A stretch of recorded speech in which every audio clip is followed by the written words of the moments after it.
우리는 세상에서 상식을 가지고 살아가고 있습니다만은 우리가 알고 있는 그 상식이라는 것이 때로는 현실과 맞지 않은 것들도 종종 있습니다. 들판에 세워지는 전봇대는 둥글게 만드는 것이 효과적이고 만들기도 쉽다고 생각하는데 태국에 가면 전봇대가 사각으로 되어 있다고 합니다. 젓가락처럼 네모지게 이것을 만들었는데 그럴 이유가 있다고 합니다. 그건 다름이 아니고 태국의 그 뱀이 전봇대를 타고 올라가서 전선줄을 이제 해치는 경우가 있어서 뱀으로 하여금 전봇대를 타고 올라가지 못하도록 사각으로 만들었다는 것이죠. 둥글게 만들면 뱀이 이 다리를 틀고 칭칭 감고 전봇대로 올라가는데 사각으로 만들게 되면 그 전봇대와 뱀 사이에 공간이 생겨서 자기 몸을 추진해서 올라갈 수는 힘이 없답니다. 그래서 떠 있는 부분 때문에 올라가지 못하기 때문에 태국에서는 이 전봇대를 사각으로 만든다는 이런 얘기가 있습니다. 그러면 여러분 그 엉덩이하고 궁뎅이를 같은 말로 생각하십니까? 다른 말로 생각하십니까?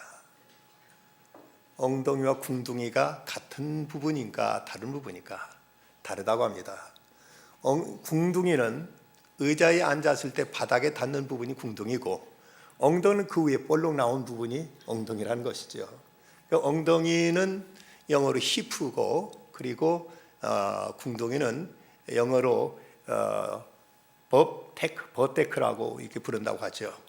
이렇게 이제 서로 같은 것이 다른 경우도 있고 다른 것이 같은 것도 있습니다. 그런데 우리는 이 땅에서 살아가면서 그럼에도 불구하고 상식을 안고 상식을 지키고 상식을 유지해야만 세상에 편하게 살아갈 수가 있습니다. 상식에 대한 사전적인 해석을 보면 일반적인 사람이 다 가지고 있거나 가지고 있어야 할 지식이나 판단력이라고 이렇게 이제 정의하고 있습니다. 우리나라에서는 이제 자동차를 운전할 때 자동차 반드시 우측으로 통행해야 되죠. 근데 만약 우측으로 가야 될 자동차가 좌측으로 가게 되면 큰 교통사고가 일어나게 됩니다. 근데 일본이나 영국 같은 데서는 자동차가 또 좌측으로 또 가게 됩니다.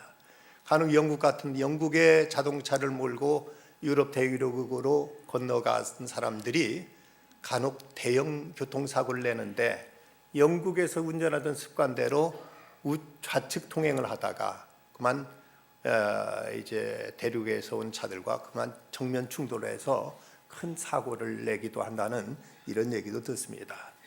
이 상식이라는 것, 우리는 이 땅 살아가면서 더불어 살아가는 사회 속에서 이런 서로 커먼 센스, 서로 공통적으로 인식하는 이런 상식은 반드시 필요한데 우리 기독교 신앙도 결코 상식을 부정하거나 무시하지 않습니다.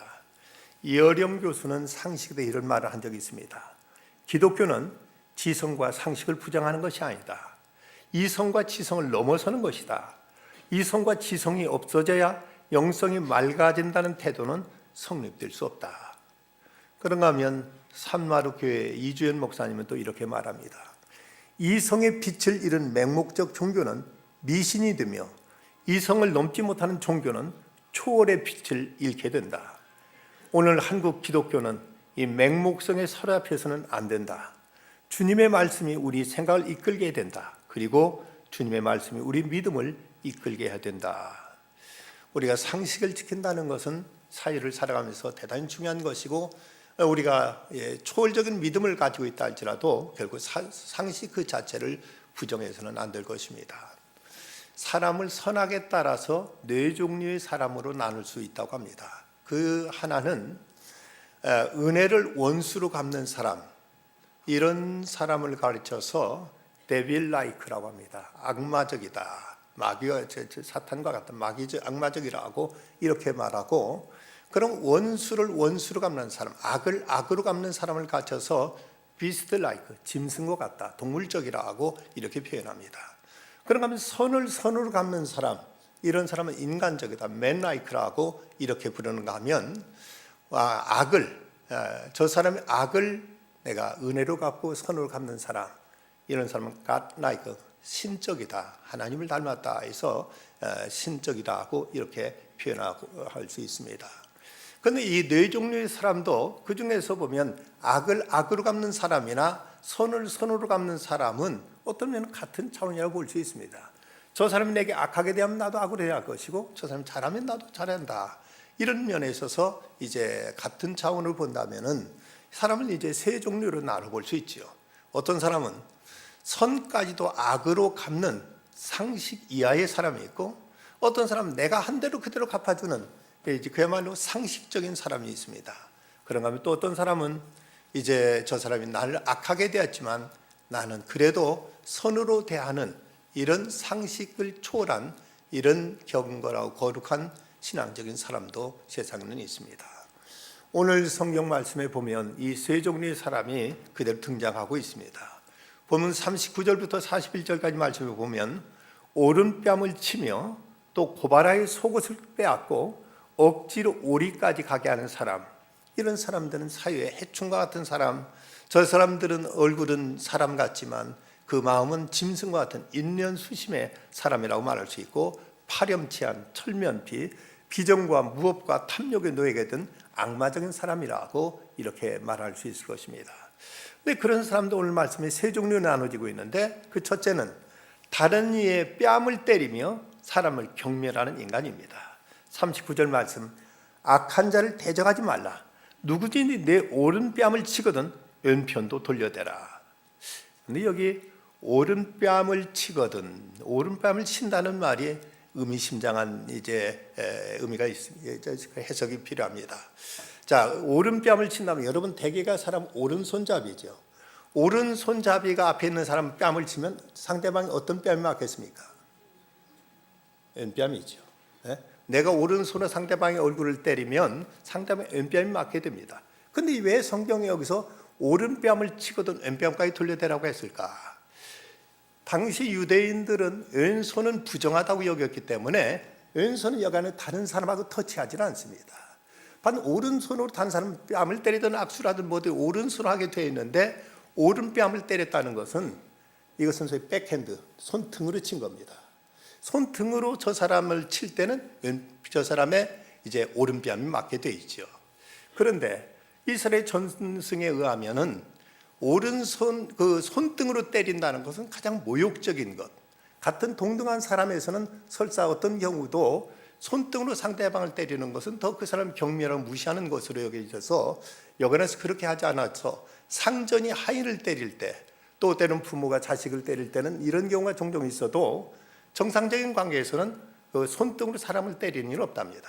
그런데 여기서 오른손으로 이제 손등으로 상대방의 오른편 뺨을 친다는 것은 더 모욕적이고 상대방을 경멸하는, 무시하는 이런 모습으로서 당시 로마인들이 유대인들을 칠 때 그게 손등으로 치기도 했고, 랍비의 교훈에 의하면 손등은 손바닥으로 치는 것보다 2배나 더 모욕으로 여겼다고 이렇게 얘기하고 있습니다. 어떤 청년이 성경을 읽다가 이 말씀에 감동되었습니다. 야, 성경에 보면 오른뺨을 때려도 왼뺨까지 돌려대라고 하다니 정말 이럴 수가 있을까? 이게 정말 사실일까? 그래서 그것이 궁금해가지고 교회 와서 믿음이 좋은 장로님한테 가서 대뜸 장로님의 뺨을 때렸다고 합니다. 그랬더니 장로님이 화를 벌컥 내더니 이놈 이 젊은 놈이 무슨 짓이냐고 야단을 치더랍니다. 아니 장로님, 성경에 보면 오른뺨 때리면 왼뺨도 돌려대라고 하셨는데 왜 장로님 화를 내세요? 하고 이렇게 물었답니다. 근데 장로님 대답이 재미있습니다. 야 이놈아, 너는 지금 성경을 오른뺨 때리면 왼뺨 돌려달라고 했는데 너는 왜 왼뺨부터 때리냐 이놈아 하고 야단하더라는 것이죠. 오른손으로 때리면 왼뺨이 맞게 돼 있죠. 그러니까 왼뺨을 때렸을 텐데 성경은 오른뺨 때리면 왼뺨 돌려달라고 했는데 너는 왜 왼뺨부터 때리느냐고 이렇게 야단을 치더라는 것이죠. 어쨌든 여기서 이렇게 무리하게 상대방을 모욕하고 경멸하는 이런 이제 경우가 있습니다. 또 하나는 이웃을 송사하여 속옷까지 빼앗는 이런 사람도 있습니다. 40절 말씀, 너를 고발하여 속옷을 가지고자 하는 자에게 겉옷까지도 가지게 하라. 유대인들은 옷이 통으로 짠 키톤이라고 부르는 속옷을 입고 다녔고, 그리고 길이가 2m 그리고 폭이 1m쯤 되는 모포형의 히마티온이라는 겉옷을 이제 걸치고 다녔습니다. 낮에는 걸치고 다니면 밤이 되면 이걸 혼이불처럼 덮고 자기도 하는 이런 옷인데, 여기서 이제 속옷을 가지고자 한다는 이 경우, 이것은 빚쟁이가 빚을 받아내기 위해서 그 사람의 속옷, 남은 그 사람의 어떤 노동자라든지 가난한 사람이 마지막 그의 소유라고 할 수 있는 그 속옷까지도 빼앗으려고 하는 이런 이제 인색한 사람, 이런 이제 참으로 모진 사람을 말씀하고 있습니다. 가난한 사람이 돈을 빼앗으려는데 받으려는데 빼앗을 길이 없으니까 이제 재판을 걸어가지고 속옷까지 빼앗으려는 이런 모습을 지금 말씀하고 있습니다. 또 세 번째 사람은 다른 사람에게 짐을 지워서 억지로 오리를 가게 하는 사람이 있습니다. 41절, 또 누구든지 너로 억지로 오리를 가게 하거든 그 사람과 심리를 동행하라.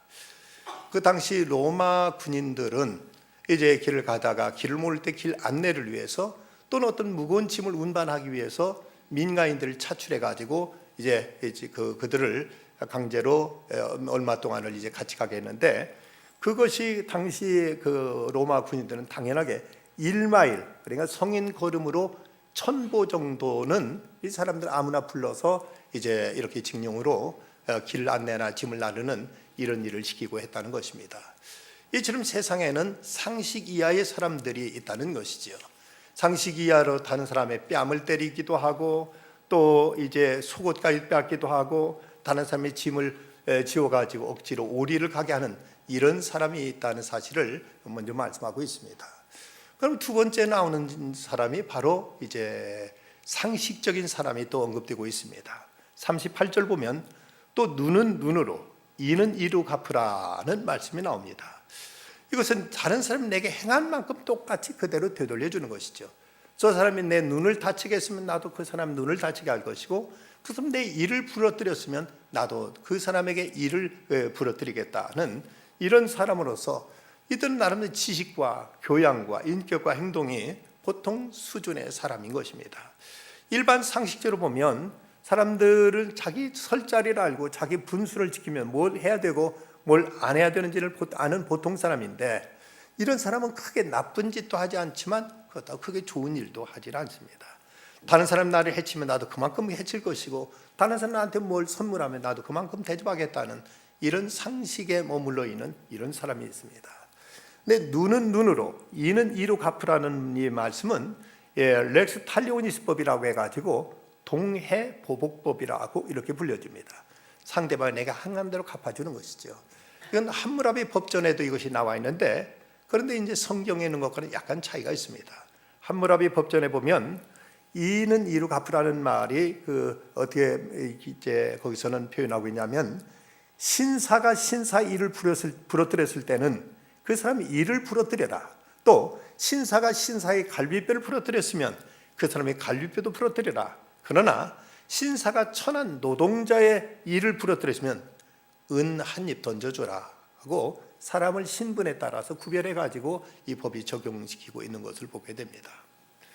출애굽기 21장 23절 25절 말씀 보면 이런 말씀이 나옵니다. 그러나 다른 해가 있으면 갚되 생명은 생명으로 눈은 눈으로 이는 이로 손은 손으로 발은 발로 된 것은 된 것으로 상한 것은 상함으로 때린 것은 때림으로 갚을지니라. 남의 눈 상하게 했으면 똑같이 그 사람 눈을 상하게 할 것이고, 이를 부러뜨리면 그 사람 이도 부러뜨릴 것이고, 손을 다치면 손, 발을 다치면 발을 이제 다치게 하라는 이런 이 동해보복법입니다.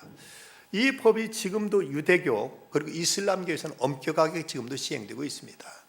간혹 우리가 언론을 통해서 뉴스를 접합니다마는 팔레스타인과 이스라엘 간에 누가 어떤 테러로 몇 사람을 죽였으면 반드시 이스라엘 사람들은 보복합니다.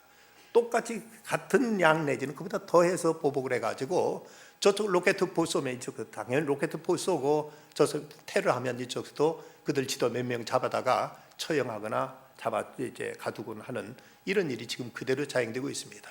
저들은 앞뒤 가리지 않습니다. 그냥 저들이 행한 대로 그대로 갚고 있는 것이 지금 이스라엘 사람들의 모습이고, 또 이슬람들은 도둑질 했으면 손을 자르라는 말대로 이제 손을 그야말로 그대로 잘라버립니다. 그래서 이슬람권에는 도둑질이 별로 없다고 합니다. 이렇게 엄하게 그 소위 동해보복법에 의해서 처벌하기 때문에 이런 이제 그들은 이런 데서 추호도 주저하지 않고 그대로 복수를 한다는 것이죠. 그런데 여기 또 하나 이제 사람이 소개되는데, 그것은 오른뺨을 치는 자에게 왼뺨도 돌려대고 속옷 빼앗으려는 자에게 겉옷도 주고 억지로 오리를 가게 하는 자에게 심리도 동행하는 상식을 초월한 사랑을 실천하는 이런 사람이 있습니다. 이런 사람은 악을 선으로 갚는 사람으로 주님께서 가르친 대로 사랑을 실천하는 사람, 예수 그리스도를 본받고 예수 그리스도의 행하심을 그대로 이제 따르고 시행하는 이런 사람입니다. 6.25 사변 때 인민군들이 이제 후퇴하면서 어느 지역의 한 그 집사님을 붙들어다가 짐을 지어가지고 20리를 지고 가라고 이렇게 이제 시켰다고 합니다. 억지로 이제 짐을 지고 가는데 날씨는 무척 더운 그 떼약볕 아래에서 20리 동안 짐을 지고 가서 얼마나 힘든지 모릅니다. 20리를 다 왔는데 이제 내려놔라 하니까 아닙니다. 더 갈 수 있습니다. 하고는 그 짐을 지고는 10리를 더 갔다고 합니다.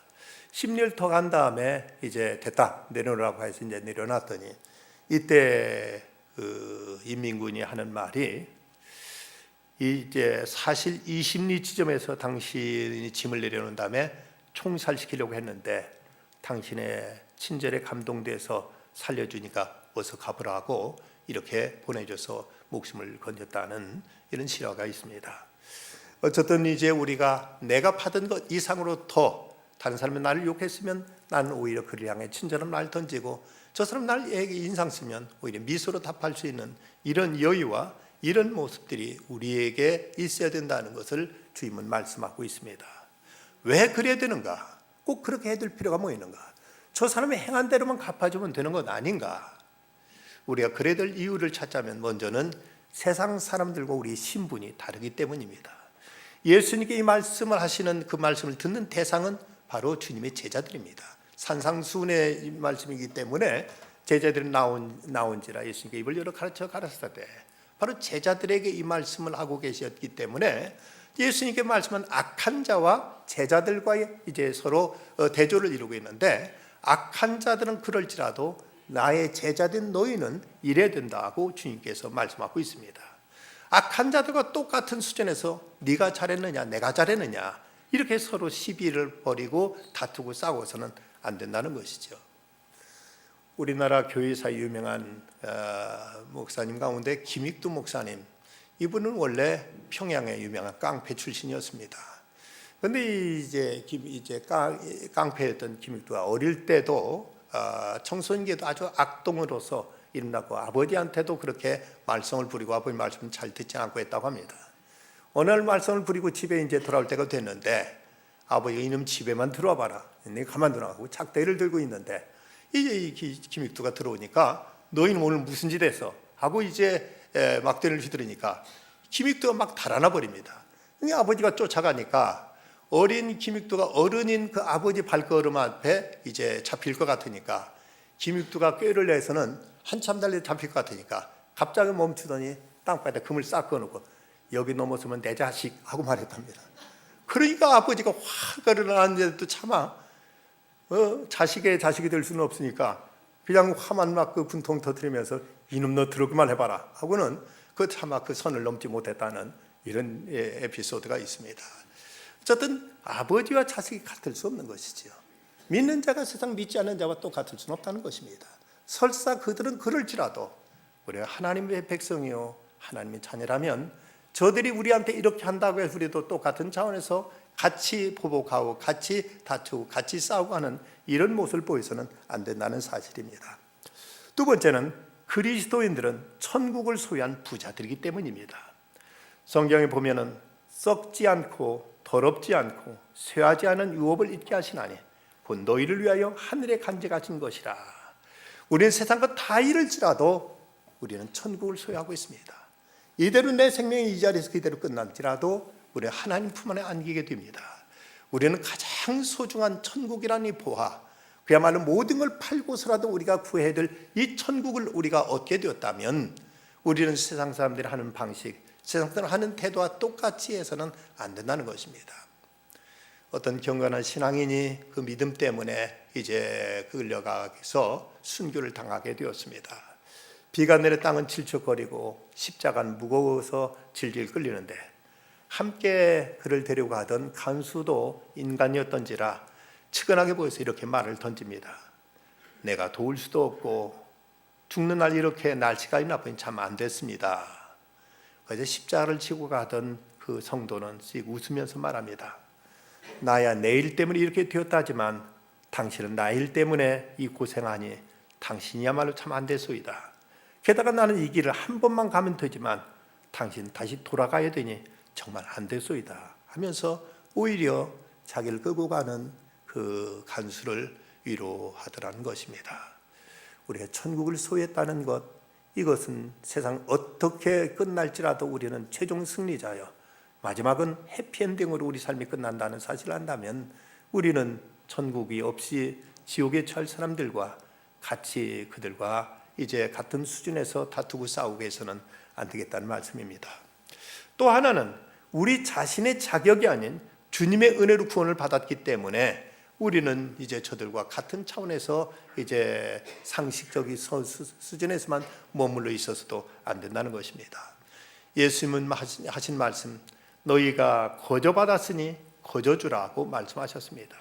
우리가 받은 이 구원이 내 노력과 내 어떤 공로를 통해서 얻게 되었다면 뭔가 이걸 자랑하고 이것으로 인해서 다른 사람을 판단할 수도 있을 뿐이지만 우리 구원이 우리 자신의 공로와 무관하게 주님의 은혜로 거저받은 것입니다. 그렇다면 거저받은 이 은혜이기 때문에 감히 다른 사람에 대해서 판단하거나 다른 사람에 대해서 왈가불가할 수 있는 이런 입장이 못 된다는 것이죠. walter 윙크라는 신학자가 이 말씀을 본문 말씀을 주석하기를 오른뺨을 맞은 자가 왼쪽 뺨을 돌려댈 때 그 뺨을 친 자는 자기 안에는 악한 모습을 발견하게 된다. 속옷을 빼앗으려는 자에게 겉옷까지 줄 때 그는 자신 안에 있는 깊이 뿌리 박힌 욕심을 느끼게 된다. 속옷만 내어줄 때 느끼는 것이 아니라 전혀 기대하지 않았던 겉옷마저 내줄 때 부자는 자신의 악을 발견하게 되는 것이다. 억지로 오리를 가자 했을 때 심리까지 가려고 하면 그때 로마 군인은 오리를 억지로 가게 했던 자신의 추한 모습을 발견하게 된다. 우리는 저들과 신분이 다르고 우리는 또한 저들 가진 것이 다르고 또 우리는 우리 자격이 아니라 주님의 은혜로 주님의 공로로 구원 얻었기에 저들과 다른 모습으로 나타내야 된다고 말씀하십니다. 그렇다면 우리가 어떻게 이런 일을 해낼 수 있을까?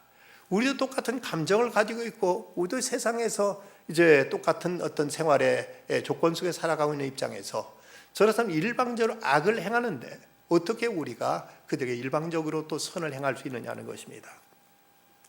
여기 대해서 오늘 말씀을 통해서 우리가 그 방법을 찾아보면 먼저 내가 주님께 받은 은혜를 생각해야 됩니다. 사도 요한은 말하기를 사랑하는 자들아 하나님이 이같이 우리를 사랑하셨은즉 우리도 서로 사랑하는 것이 마땅하도다라고 말씀합니다. 그럼 주님은 어떻게 우리를 사랑하셨는가?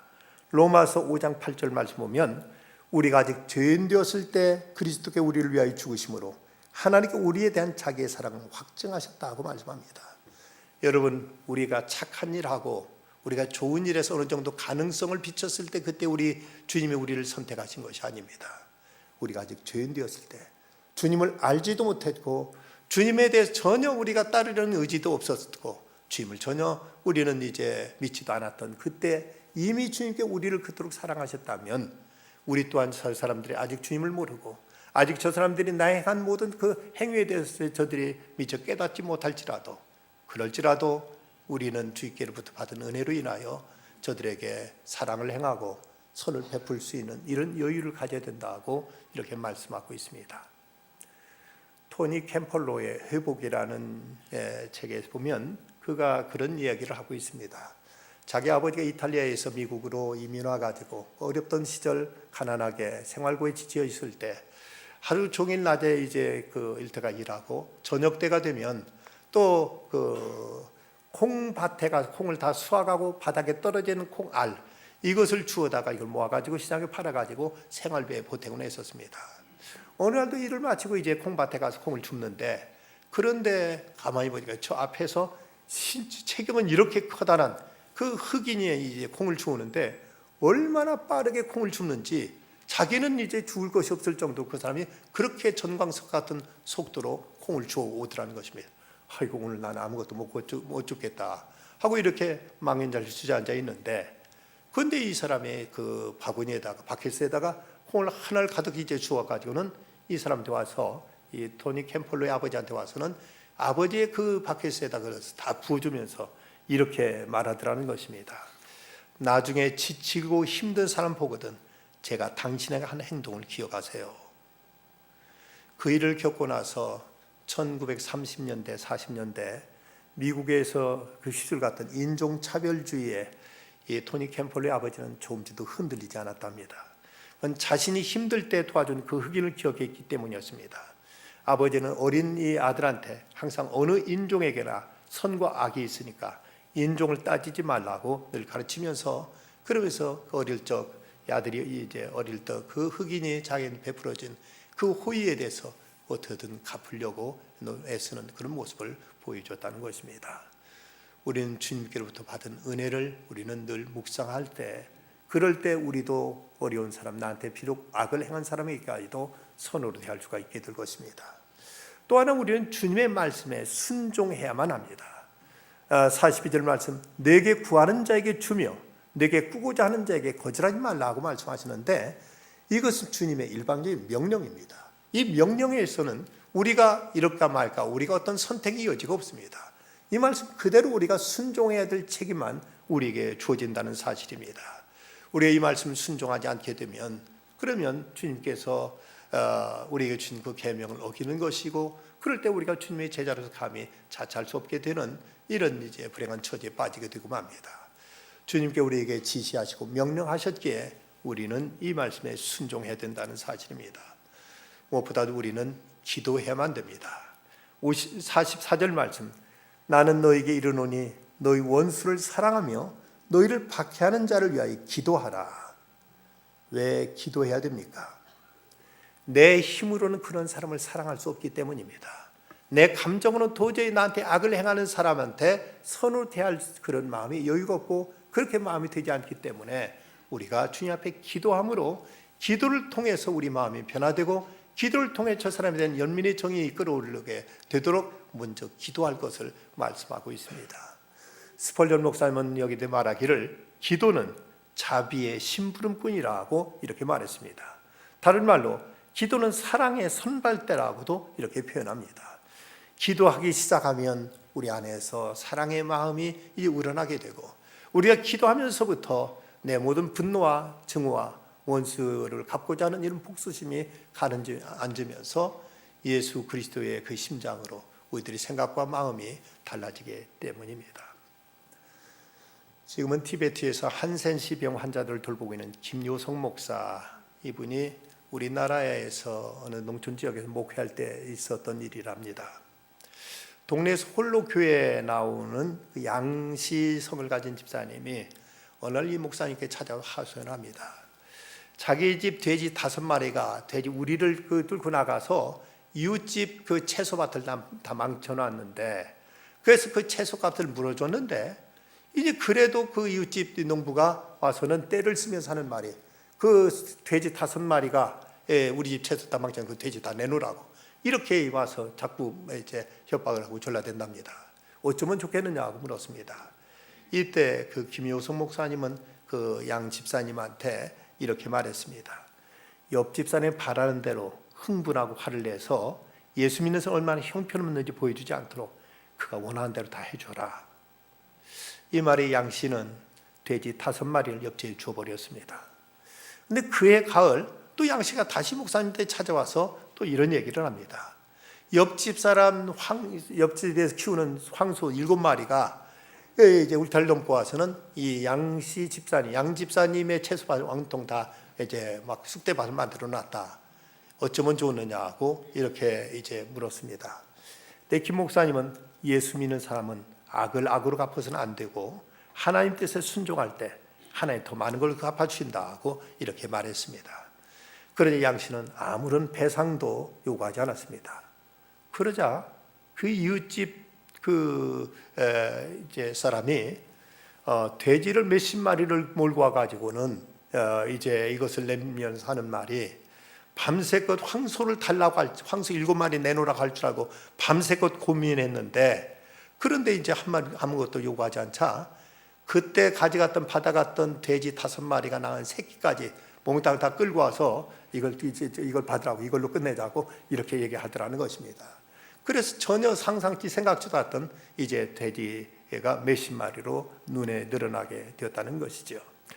속옷 달라는 사람에게 의지적으로 겉옷까지 주면 기대하지 못한 방법으로 하나님은 갚아주시고 선하게 역사하신다는 사실입니다.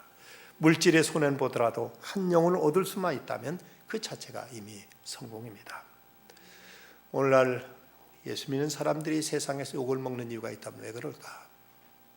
어떤 경우는 믿는 사람이 믿지 않는 사람보다는 그야말로 상식 이하의 일을 저질러서 그래서 세상에서 교인들이 비난의 대상이 되고, 그리고 또 많은 경우는 믿는다 하면서 전혀 그 수준을 넘어서지 못하기 때문에 사람들의 비난과 공격의 표적이 되고 있지 않나 생각됩니다. 언젠가 설문조사를 통해서 믿지 않은 사람들이 교인들에 대해서 이제 갖는 생각과 어떤 그들의 감정을 질문했던 적이 있었습니다. 그랬더니 그들이 교회에 나오지 않는 이유 중에 가장 많은 대답이, 주변에 믿는 사람들도 보니까 자기들과 다를 바가 없더라, 그래서 나갈 이유를 못 느낀다는 이런 대답이었습니다. 여러분, 얼마나 부끄러운 일이고 얼마나 참으로 우리에게 도전적인 이런 공격적인 말입니까? 옛날에는 예수 믿는 사람들은 믿지 않는 사람과도 확실히 다르다고 이렇게 했는데, 어느 때부턴가는 믿는 사람들도 똑같다는 얘기, 심지어 어떤 경우는 믿는 것들이 한술 더 뜬다는 이런 비난을 받게 되는 이런 시대가 되어버리고 말았습니다. 예수님은 우리에게 말씀하십니다. 악한 자가 우리에게 악하게 대할지라도 우리는 그렇게 해서는 안 된다. 오히려 그런 사람들에게도 선으로 대하고 그런 사람에게도 이제 그리스도의 사랑을 나누고 베풀어야 된다고 주님은 말씀하십니다. 스펄전 목사는 이런 말을 했습니다. 세상 사람들이 쇠망치를 들고 때릴 때 그리스도인들은 철받침이 되어야 한다. 또 돌로 쳐 죽일 때 주여 저들의 죄를 용서하여 주시옵소서 하며 천사의 웃음을 웃는 그런 사람이 진정한 그리스도인이라고 이렇게 말하고 있습니다. 우리에게 이런 모습이 과연 얼마나 있습니까? 예수님 말씀하십니다. 너희가 너희를 사랑한 자를 사랑하면 무슨 상이 있으리요? 세리도 이같이 아니하냐? 다른 사람 내게 어떻게 대할지라도 우리는 상식 수준에 머물 것이 아니라 상식을 초월해서 원수까지도 사랑해야 될 것을 이제 가르치고 있습니다. 일본의 유명한 신학자 우치무라 간조는 말합니다. 기독교는 자기 권리를 주장하는 종교가 아니다. 자기 권리를 포기하는 종교다. 기독교의 정신은 희생이다. 희생을 알지 못하면 기독교를 알 수 없다. 오늘 구약의 말씀, 흩어 구제하여도 더욱 부하게 되는 일이 있나니 과도에 아껴도 가난하게 될 뿐이니라.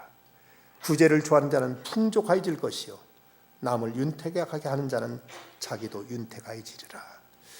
주님 말씀에 그대로 순종해서 상식을 뛰어넘는 이런 선을 행하게 될 때 이제 주님께 상상을 초월하는 주님의 은총과 자비로 우리에게 갚아주실 것입니다. 우리가 그리스도인일진데 상식 이하로 내려간다는 건 상상조차도 해서는 안 될 것이고 상식 수준에 결코 머무는 것으로 만족해서는 안 될 것입니다. 이제는 상식을 한 걸음 뛰어넘어서 저들이 어떻게 할지라도 우리 주님께서 하셨던 것처럼 상식을 초월한 사랑으로 대하는 중에 저들을 변화시키고 세상을 구원할 수 있는 참된 신앙인으로 살아가야 되겠습니다. 기도하십시다. 자비로우신 아버지 하나님, 주님의 은총으로 인하여 저희들은 이 시간 이렇게 주님 앞에 나와 예배드리고 있습니다. 그런데 저희들이 막상 이곳을 떠나면 주님, 저희들은 어떻게 살아가야 될지요? 세상 사람들은 상식선에 머무르며 상식만 지키면 다 된다고 생각하지만 주님, 저희는 그래서는 안 될 사람이기에 주님, 저희들에게 주님께서 당부하신 말씀대로 하나님이 꾸고자 하는 자에게 하나님이 거절하지 말고 이제 구하는 자에게 베풀 수 있는 마음의 여유와 뜨거운 사랑과 하나님의 은혜로 저희 마음을 늘 적셔 주시옵소서. 주의 사랑에 늘 감동되어서 천국에 심 있는 이 기쁨과 이 귀한 특권을 저희들의 사랑을 베풀고 선을 행하는 일로 나타내는 중에 참된 그리스도의 모습을 드러내며 하나님의 영광을 나타낼 수 있는 저희들 모두가 다 되게 하여 주시옵소서. 예수님의 이름으로 간절히 기도드리옵나이다. 아멘.